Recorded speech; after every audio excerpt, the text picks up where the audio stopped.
Hello there everyone and welcome back to Modded Minecraft.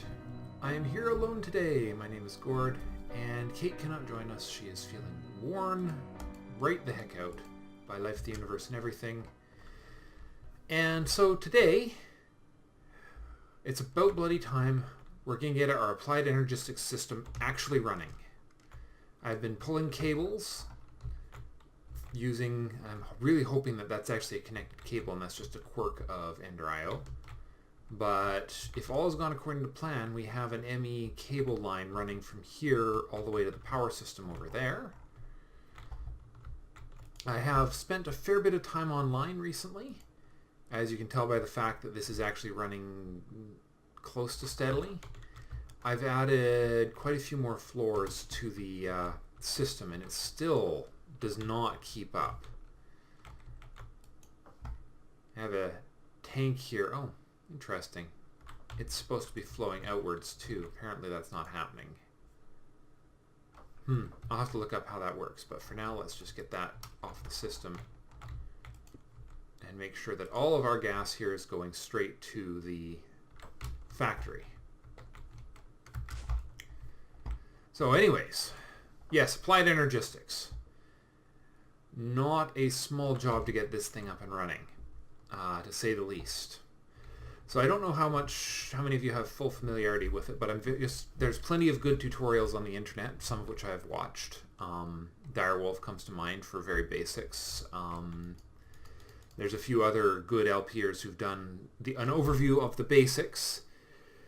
So we've already talked about crystals and fluix and nether quartz and Certus quartz and energized charged Certus quartz.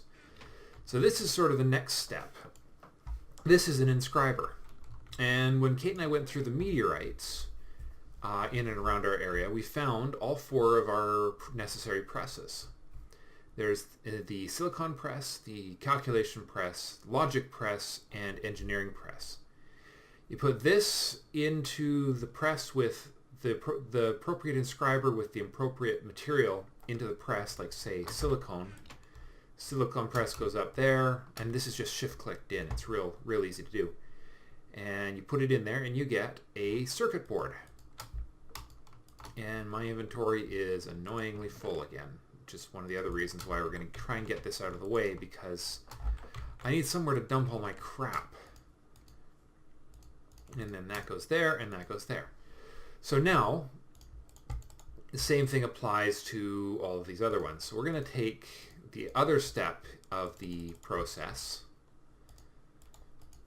which involves making actual electronic circuits, which you put silicone and an engineering circuit and press it onto redstone and you get in this case, an engineering processor. We're going to need 3 of those for the stuff I'm going to create today. I think that's all I'm going to need. I have pre-created a great deal of the stuff for this. I want to get this system running and start transferring items in and kind of look at get a feel for how it works. Because this is new ground for me. Okay, so let me see if I can remember where everything is. There wasn't anything over here. Okay, so disk drive, or an ME drive in this case. This is an illuminated panel. That's the actual interface, make up the interface of the system. Let's just dump some more stuff in here. There we go. Let's see.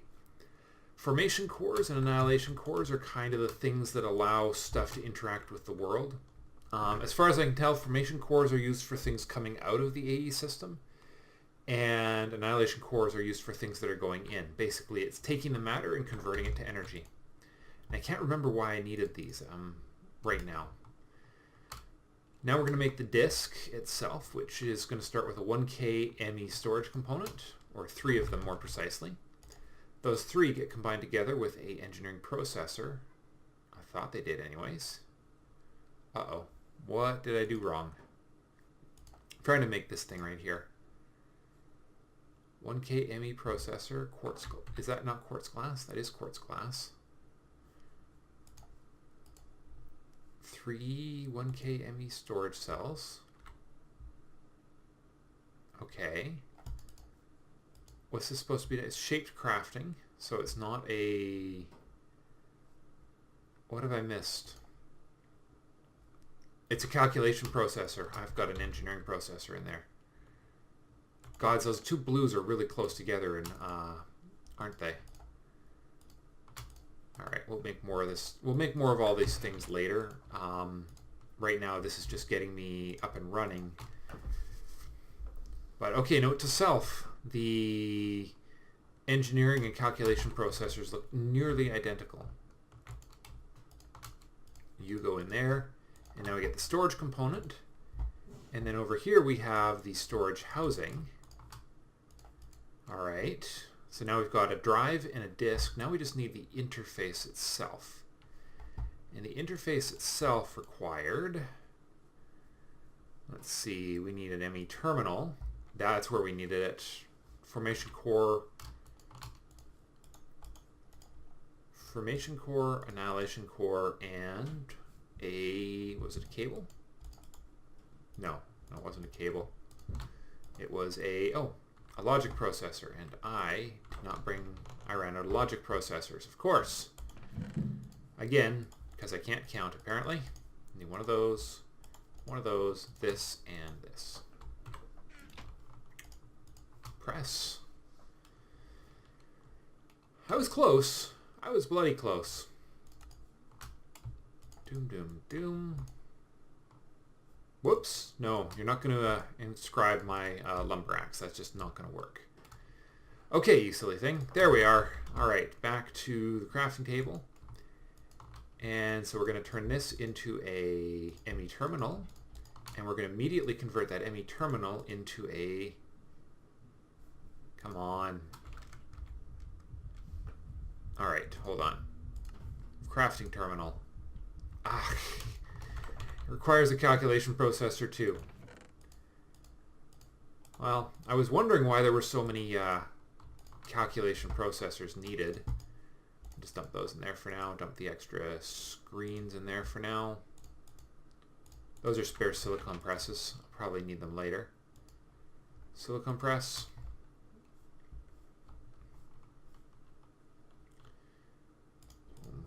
So the actual process of automating this, because as you can see, this is a very fiddly job.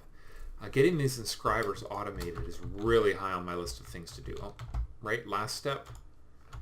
Need one redstone, because I don't want to be fussing around with this every time I need another circuit. Really time consuming. Not that I'm complaining or anything, just it is quite time consuming. And there's got to be a better way to do it, and it's probably going to involve Ender IO. And all right, so an ME system comprises of power, which we've already got, an interface, and a storage solution, and that's what we're going to place right now. If I can find where I put them. Ah yes, here's the exposed cable wall. We're just going to put the disk drive up here on the second floor for now. One there. And that goes in there, and disk is online, which means I should be able to start dumping things in here. So if I just go boom, boom, boom, boom, boom, boom, boom, boom, boom, and dump that in there, maybe cable, maybe bucket. There we go. So how much did that use up? We've got a whole bunch of random stuff here. A big pile of sand. Actually, the sand shouldn't be in there anyways. Should go in there, but of course that thing keeps getting refilled on me. Okay, how much space did we actually use up on there? See, the disks themselves have, so we've used 13 of 63 types and 116 of 4,096 bytes. So the disks themselves are actually quite expensive to load. But this should allow us to start collecting some of our core stuff on here. And I think what we're going to do to keep this simple is we're going to only put stuff that can stack in for now. So basically we're just going to go through and find some of my basic crafting clutter. Like, say, all this wood. We're going to leave out all the armor and stuff for now. That'll go in a different storage solution. But let's throw that in there and let's see what we can do here, because see, the beauty of this is, I suppose I could put the sand in there. This is a crafting bench. So if I want to make, say, wooden stairs, I hit the question mark. Of course, we don't have enough wood to do the job, so we're going to need to turn logs into wood planks. Well, we can just do that right here, right now. Clear that, clear that. Come on. Okay, that was weird. Do that. Do that. Oops. And yeah, you got to be careful because... geez. Yeah, you got to be careful how you interface with this thing. All right, so let's see. We've put in the actual recipe, but the part I haven't figured out is, okay, so can we just have it automatically push the item into the crafting table? I thought we could do that, but pattern terminal, ME terminal, ME interface terminal? I wonder what that one does. Crafting terminal, interface terminal, and pattern and ME terminal. I don't know. I actually don't know. But here's the good news, is we can start dumping our stuff into the system here and start getting some of these chests under control, because yikes. You know, we got stuff around here. I have no idea how badly organized, well, I do know how badly organized it is. That's why we're making this. I mean, I wish it would be nice if there was a faster way to do this, which I'm sure there is. But for the moment, I'm just going to shift-click a bunch of stuff into my inventory and finish the job at the other end here. Over to the terminal. Now, I can tell already that we're not going to have enough disks for the job. That much is clear to me. So, okay, here's the other part of Applied Energistics. Applied Energistics operates on a, what do you call it? Channel system. And the channels are controlled by how much, basically how much circuit space we've got. Now, I should be able to get away with these cables, these smart cables, just let you see what's excuse me, what's going on inside of the pipe. Let's see, covered cable. So smart cable will visually show, so it's just any glass cable with wool to make that.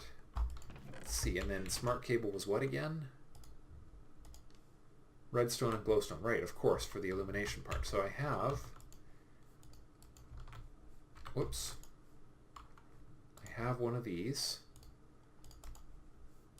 and I know I had some redstone and glowstone kicking around.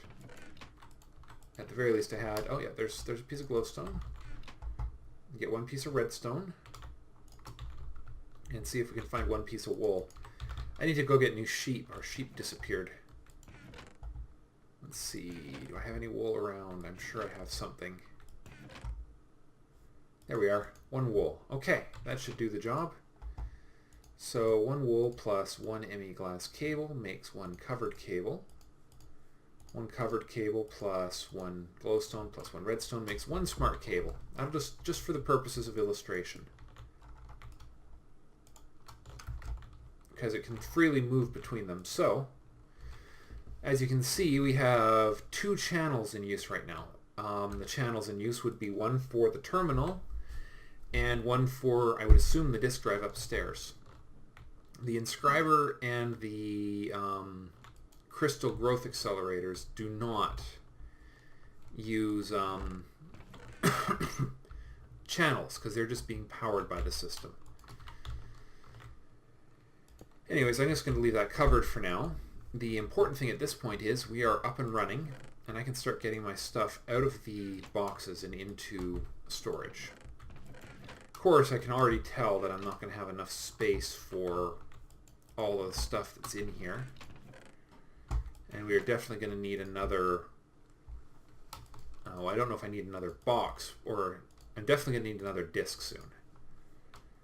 Let's see. But we really do need to consolidate all this stuff because it's getting really crowded. So the biggest downside to Applied Energistics as a system is it, if the power goes out, you lose your items. You can't, or not lose, but you can't access your stuff, which is a bit of a pain, but I'm pretty sure we can work around it. Okay, let's see. Get glowstone in, get that in. Seeds in, reeds in. So there are other ways of storing stuff. For example, I'll be able to interface with these barrels somehow to, rather than having them, all the stuff in the network, which actually probably will make more sense in the long run. But I could have it all in the barrels and be done with it. Don't worry about those for now. Yeah, but for the moment, at least we have the ability to start compressing down our boxes into a more reasonable state and start pulling in stuff that we have scattered everywhere. But I have absolutely no doubt at this point that we are going to have to make another storage system.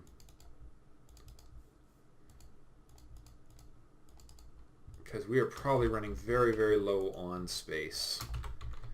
Now what I don't know is how stuff that doesn't stack works in there. I'm not even sure if the system cares if stuff stacks or not.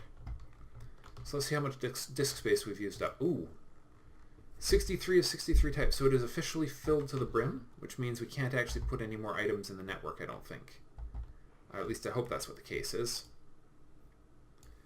So let's see. So if we grab something really inexpensive like an osmium sword... Yeah, so we can't put that in now unless we take something else out. So if I was to pull something out, it would be fine. But it's pretty obvious that we're going to need a bigger disk, another disk drive. So let's see how... See, the thing is, these get really expensive really fast. Because the 16K uses 3 4Ks and 4Ks use 3 1Ks. So... Yeah, the 4K is probably a good place to go. It's interesting that they only store 63 types no matter how big they get. Obviously there's something more I'm going to have to learn about exactly how to manage this, but the important thing right now is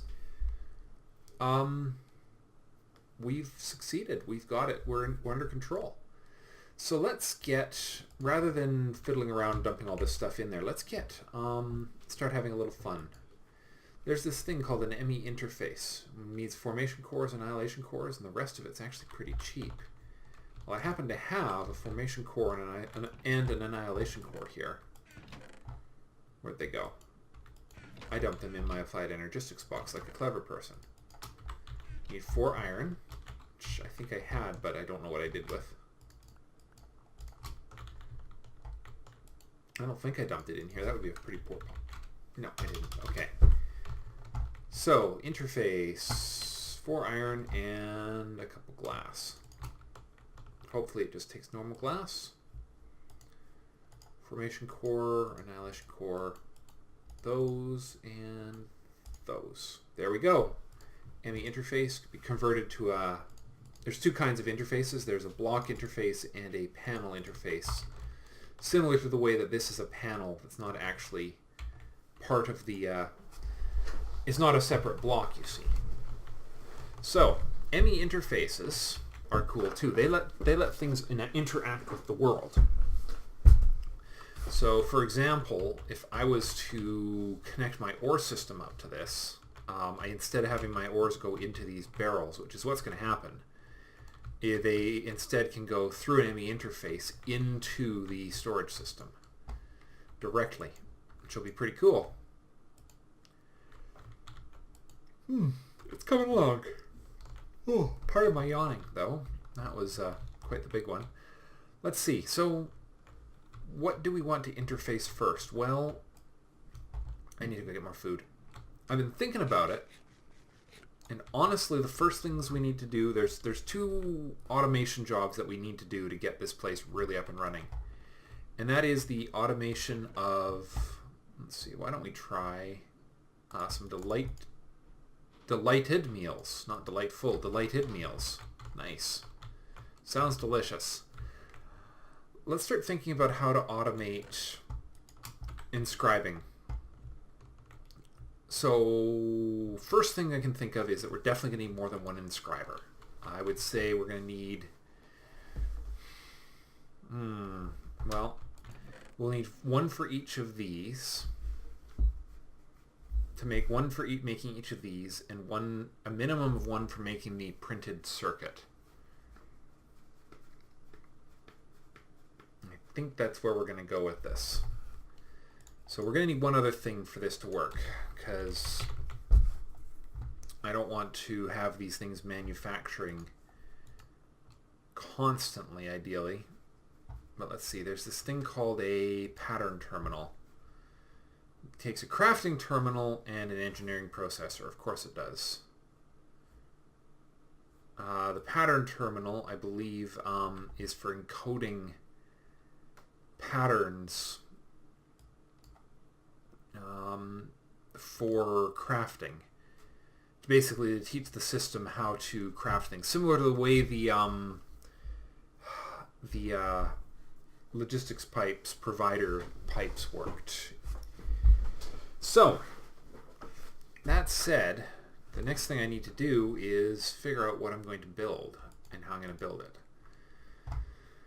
So I'm going to take a few minutes and sort of ponder this, maybe get a few more inscribers built, and figure out how we're going to make a automated inscribing system. And it's got to be connected up to the ME system, because that's the only logical way to do this.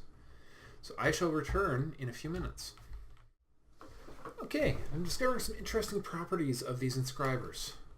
First and most useful, they don't require applied energistics power systems. So I don't actually have to run applied energistics conduits to every single one of these, which is good. They seem to have a context-based insertion system. So it looks like there's 3 insertion points. If I'm reading this right, there's one at the bottom, one at the top, and one in the middle. So right now I've got this conduit set to always extract. See, it's always on, and it's not pulling anything into this pipe here. As soon as I add this one here, and configure it to pull in, right instantaneously it's already there. And then when it gets created, it does not get pulled out through the pipe below it, which is really important because it looks like it will actually have to go through a different pipe. Let's turn it always on. Whoa, okay, right. So the other issue is that obviously we can't have it loop back here, or I'm going to need a filter on this because I only want certain things to go through. So what we're going to do is we're going to put an ME interface that's going to have items being drawn out of it. So we'll start the ME interface right... I'm going to put it up against this wall over here just to make it look nice. Excuse me. Yeah, I think so. This is all going to get rearranged. So I'm not entirely sure how I'm going to lay this out yet. I'm just going to think on it a bit. And then we'll see if what I know about how these interfaces works is actually accurate.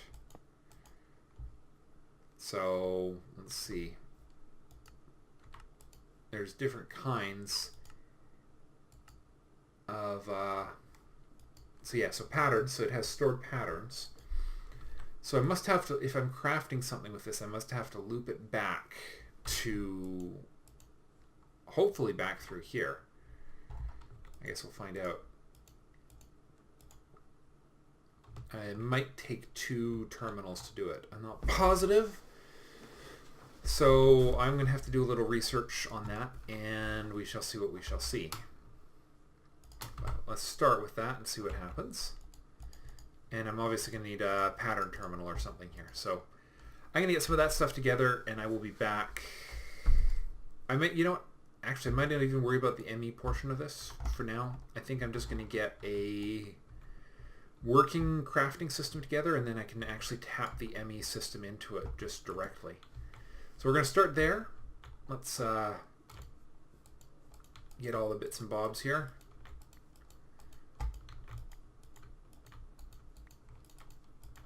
Alright, so we know already that the biggest challenge is going to be that these things have to have their items taken in and out in a certain direction. So that's a problem, which means that this is actually going to take up a little more room than I had anticipated. But let's see what we can do here. If we go up, so the first ones we're doing are actually comparatively easy, and I think we can actually get away with a stack here. Because if we are putting in, let's see, 1, 2, 3, 4, and each one of these is only going to be allowed to accept one kind of press. So let's see, so let's do silicon up at the top. We'll do, let's see, calculation, so we'll do inscriber, the logic is gold, the calculation is quartz, and the inscriber is diamond. So what we're going to need to do is get some filters, which they're actually incredibly cheap. They're a hopper surrounded by paper, so it's completely trivial how easy these things are to make. So all I need to do is make sure that that is the only valid input and output point for those. Let's see, oh, I've even got one made, and hey, there's 3 more hoppers, so that'll work. 3 hoppers, now I just need some paper. There's 4 paper. And yeah, I'm sure I've got reeds around here somewhere. In fact, I think I remember. No? Okay, maybe I didn't put the reeds in there. We're starting to get this cleaned up a little, but it's still got a long ways to go. So many saplings in so many different places. Alright, let's make a quick run over to our reed farm and get some more reeds. Back in a second. Alrighty, we got her covered. So I don't know if I've gone over these filters on camera or not, so we're going to quickly deal with them. The Ender IO filters are pretty cool. So diamond down here. So, hold on.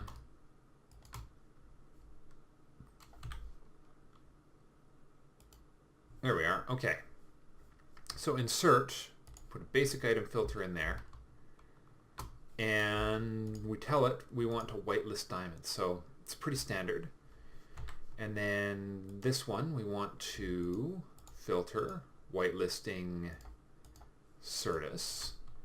This one we want to whitelist gold, and this one up here we want to whitelist silicon. Okay. So now if all's according to plan, this one set to always active should not extract that, but will extract silicone, that, and that. Should all wind up in their respective appropriate places, and once those are powered up, they will pull everything out here. Okay.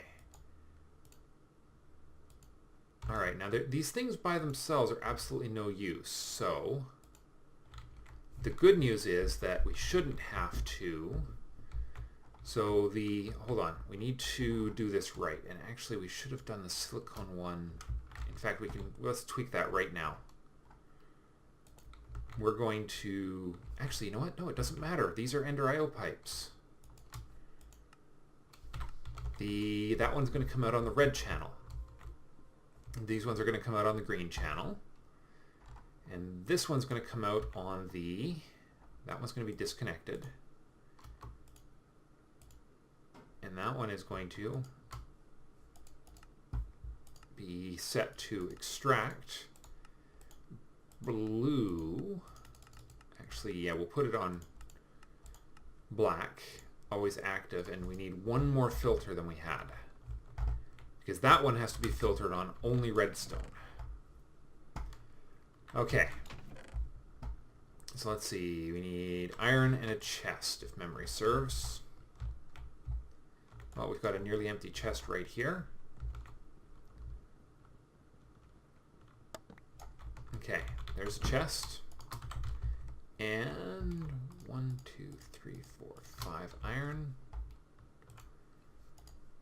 A bit more paper. There we go. Chest. Iron. Paper. Yeah, and so this one whitelists redstone so that nothing else will get pulled out into the system that way.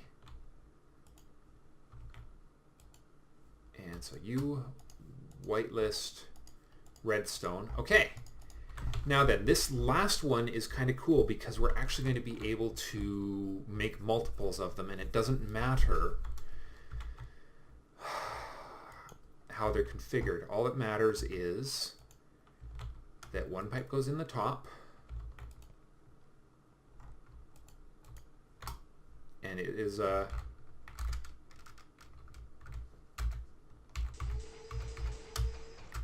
and this one's going to be inserting on. Come on. Okay. All right, that's obviously not going to work. We're going to need something to stand on. Okay. Okay. Come on. There we go. Insert on. So from the top, we want green channel stuff. So green channel goes in the top. That inserts on the black channel. All right, so then that'll mean the redstone goes in the middle. And then this one will insert on the red channel. And red channel is the silicone. So now then, if all has gone according to plan, if I insert one silicone,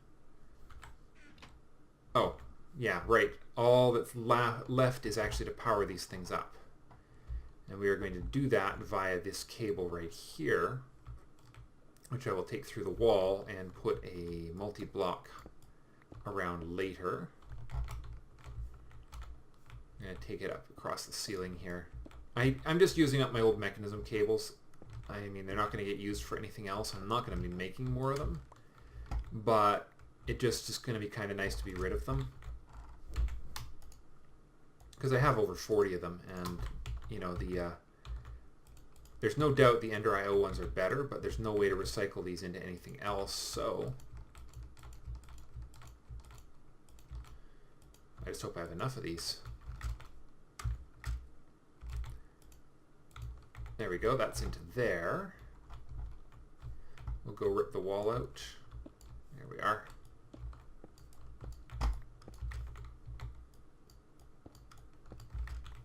Okay, and we get those in place. And that in place right there. And that should do it. You across the top. Down, down, down. Oh. Power. Power's a problem. Okay, that's not good. We're having a power flicker here. Alright, let's go quickly snag our stuff out of here. Or did it already happen? Oh, we forgot one detail, didn't we? Always active.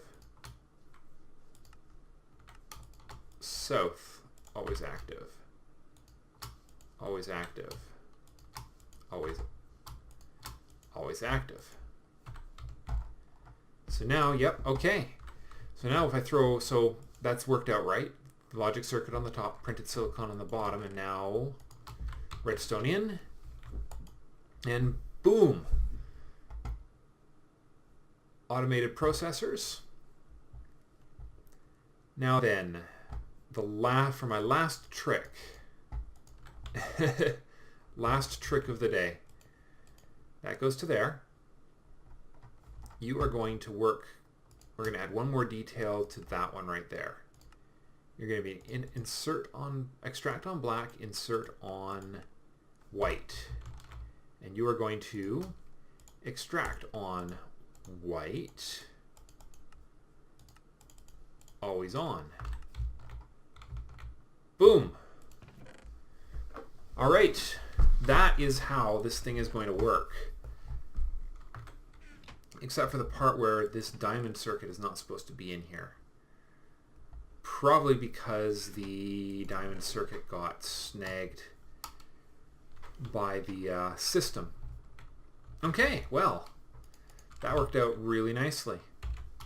Just a little bit of cleanup to do around here. Get some new wall sections in and generally pretty the place up a little, which I can do off camera. But okay, so our next project is going to be power. So obviously our 2 windmills are being pushed to the limit right now. Which means I either need to make a 3rd windmill or come up with a new power supply. I'm not sure what that's going to be yet, but the headache that is the brine system not... Oh, okay, it didn't run out of brine, it actually ran out of ores. Oh, by the way, just in case you guys are wondering, just before I wrap up today's episode, I'm going to do power in the next episode. Our digital miner is 3,556 items left. And oh boy, has it ever brought back a boatload of goodies. Yellowite, you know, we got everything we could possibly want for a while here. Yep, aluminum, 60 ferrous ore. Now, I've heard there's some other material we need to, when we're smelting, yeah, these shiny ingots. There's only a few places they can come from. Shiny ore. Now, have we gotten any shiny ore? Probably not, because the world gen here has been...